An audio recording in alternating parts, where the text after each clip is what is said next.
bakal melakukan tier list kasus-kasus korupsi di Indonesia dari tier this guy stink. Oh brother, this guy stink. Sampai 10.000 tahun penjara.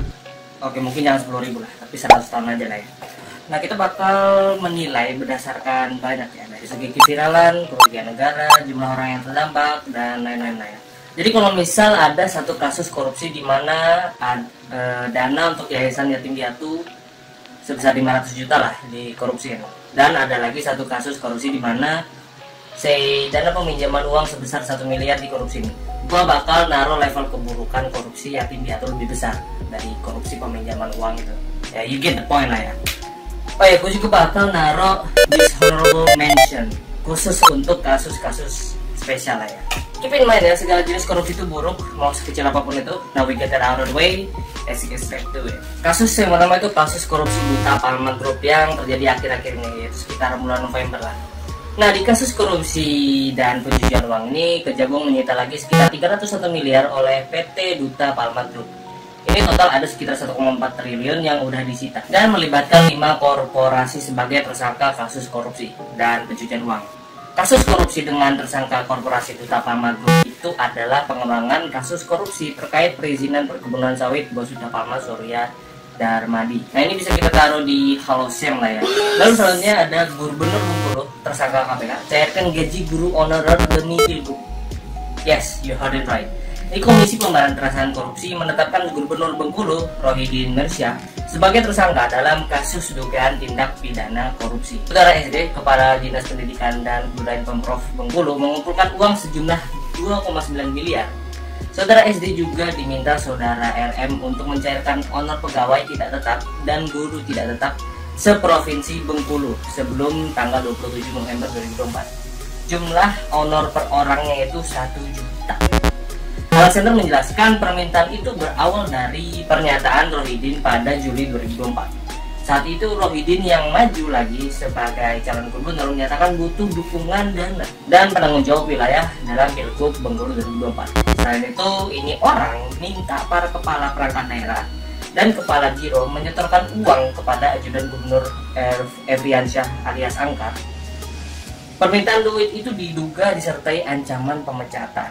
Gila nggak tuh, gaji guru aja dikorupsiin demi dana pilkada. Padahal gaji guru itu udah kecil banget despite semua jasa yang telah mereka lakuin, tapi masih dikorupsiin. Ini Homelander tanpa power ya. Well, tanpa power fisik lah, tapi ada power. Parah sih ya. Kasus ini gue bakal taruh di 100 tahun penjara.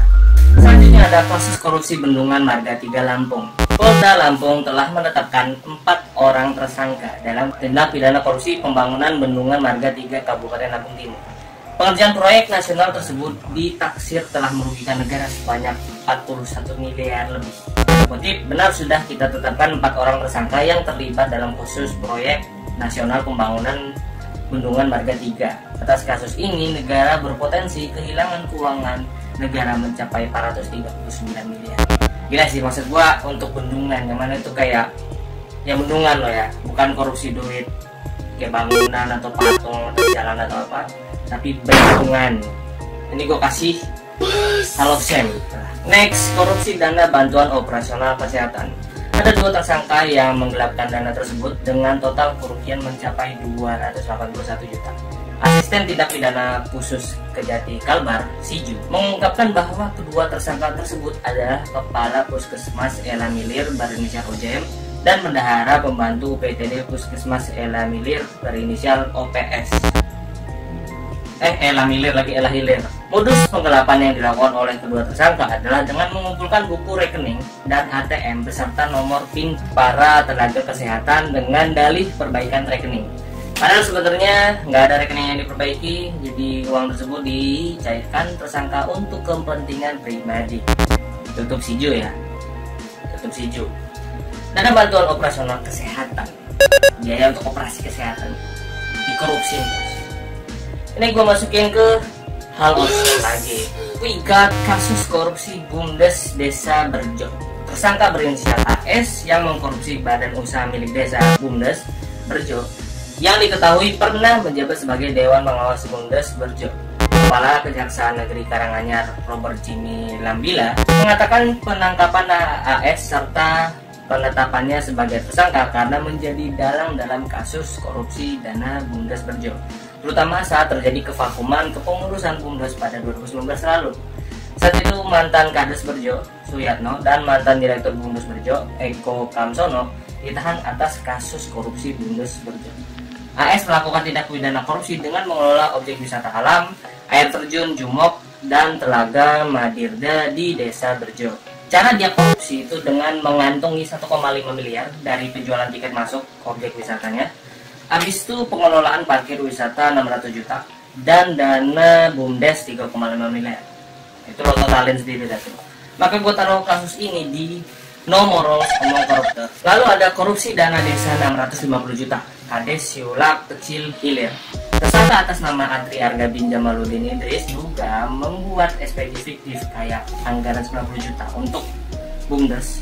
Padahal BUMDesnya nggak ada dan kegiatan-kegiatan lainnya yang dimarkup lah. Dan ya seperti biasa hasil korupsinya digunakan untuk kepentingan pribadi. Kita taruh aja ini di Disguise Games. Next, korupsi KUR di Riau. Ada 8 orang tersangka di kasus korupsi dana KUR atau kredit usaha rakyat. Korupsi ini merugikan negara sebesar 46,6 miliar dan surprise 2 dari 8 tersangka itu rupanya kepala desa. Keduanya adalah Suyanto, Kades Bandar Jaya, dan Kades Sungai Nibung, Alizar. Urusnya itu mereka cari debitur atau orang yang minjem dana KUR pada bank pemerintah. Habis dana cair, dana yang diberikan tersangka pada debitur itu kecil banget. Seperti pengakuan Suyanto, dia hanya memberikan dana KUR 5 juta kepada salah satu debitur dari pencairan 100 juta. To put it simple, like always, they are taking away people rights and or money. Pakar kasus ini di nomor sama koruptor. Terus ada korupsi insentif Satpol PP Lampung Selatan. Kejaksaan Negeri Lampung Selatan telah menetapkan 3 tersangka dalam kasus dugaan korupsi insentif Satpol PP Kabupaten Lampung Selatan. Jadi ada 3 tersangka AL, IM, dan M yang membuat negara rugi sebesar 2,8 miliar. Jadi mereka mengkorupsikan insentif atau honorarium Satpol PP Kabupaten Lampung Selatan pada tahun anggaran 2021 dan 2022. Astaga, itu duit orang men. Ini kasus gua taruh di Disguise Games. Dan ada kasus korupsi timah 300 triliun.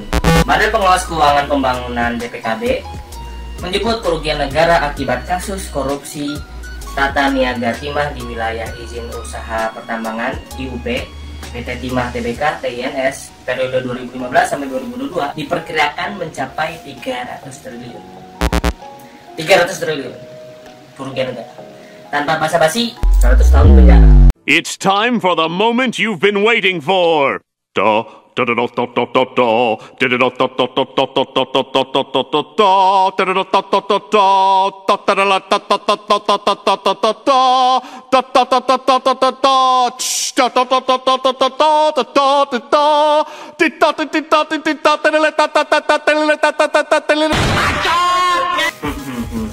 Yang pertama ada korupsi BTS 4G.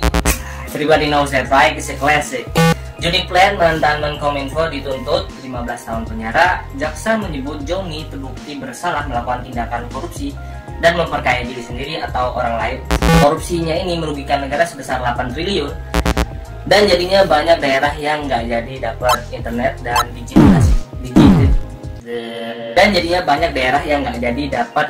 dan digitalisasi yang benar. Habis itu ada korupsi bansos COVID. Nah, ini juga salah satu yang semua orang tahu lah ya. Mantan Menteri Sosial Juliari Peter Batubara dihukum 12 tahun penjara dan denda sebesar 500 juta karena terbukti bersalah dalam korupsi bansos COVID-19. Data bansos coy. Pas lagi wabah COVID, orang pada tepar gara-gara penyakit dan seharusnya dapat bantuan malah tertunda, dan sekalinya dapat bantuan malah berkurang jatahnya gara-gara digilep sama nih orang ya. Lalu ada korupsi Menteri Pertanian Yassin Limpo. Pasti orang pernah lihat foto ini. Yap, that's Yassin Limpo. Pengadilan Tindak Pidana Korupsi menjatuhkan vonis 10 tahun penjara terhadap mantan Menteri Pertanian Syahrul Yassin Limpo yang terbukti bersalah melakukan pemerasan, penyalahgunaan kekuasaan, dan penyuapan yang melibatkan kontrak-kontrak kementerian itu dengan vendor swasta. Dan uangnya dipakai buat kehidupan dia. Untuk apa aja? Untuk keperluan istrinya 983 juta, keperluan keluarganya 992 juta, keperluan pribadi 3 miliar, ada undangan terdakwa 381 juta, Partai Nasdem 965 juta, gua nggak tahu kok bisa ngalir ke Partai Nasdem, pengeluaran yang lain-lain 974 juta, acara keagamaan dan operasional yang tidak termasuk kategori yang tadi gue sebutin itu 10 miliar, 16 miliar, charter pesawat 3 miliar, bantuan bencana alam atau sembako 3 miliar, keperluan keluar negeri 6 miliar, umroh 1 miliar, dan kurban 1 miliar. Gue nggak ngerti loh nih orang, kok bisa ya dia kayak korupsi ya, ambil duit orang, habis itu umroh dia, habis itu kurban dia, apalah, kok bisa bang umroh tapi duit haram mah ya percuma. Kayaknya udah lah ya, tier listnya segitu aja, capek gue soalnya. Sebenarnya masih banyak kasus korupsi yang nggak gue taruh, tapi ya udahlah ya, banyak banget soalnya. Gue harap pemerintah lebih ketat lagi sama yang namanya pemberantasan korupsi. Maksud gue, bayangin kalau Indonesia nggak ada korupsi selama 10 tahun aja, itu perkembangannya gede banget. Negara kita ini kaya banget bos. Selama duitnya dipakai dan diolah oleh tangan yang tepat aja, pasti bakal jadi negara maju kayak Jepang. Sorry salah picture, kayak Jepang. Anyway, menurut lu gimana sama tier list gua? Tulis di kolom komentar, dan kalau gua ada salah dalam video ini tolong dikritik dan dimaafkan. Kalau lo orang enjoy videonya silahkan diklik tombol subscribe-nya. Kalau enggak juga nggak apa-apa. And I will see you later. Adios.